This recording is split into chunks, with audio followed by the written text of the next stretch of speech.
Back during slavery, when black people like me talked to the slaves, they didn't kill him. They'd send some old house Negro along behind him to undo what he said. You have to read the history of slavery to understand this. There were two kinds of Negroes. There was that old house Negro and the field Negro. And the house Negro always looked out for his master. When the field Negroes got too much out of line, he held them back in check. He put them back on the plantation. The house Negro could afford to do that because he lived better than the field Negro.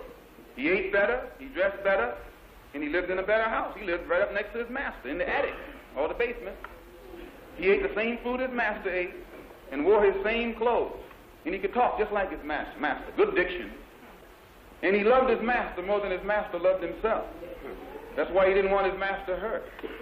If the master got sick, he'd say, "What's the matter, boss? We sick?" When the master's house caught a fire, he'd try and put the fire out. He didn't want his master's house burned. He never wanted his master's property threatened. And he was more defensive of it than the master was. That was the house Negro.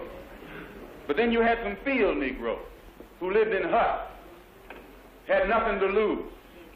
They wore the worst kind of clothes, they ate the worst food, and they caught hell. They felt the sting of the lash.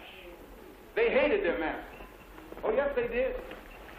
If the master got sick, they prayed that the master died. If the master's house caught a fire, they prayed for a strong wind to come along. This was the difference between the two. And today you still have house Negroes and field Negroes. I'm a field Negro.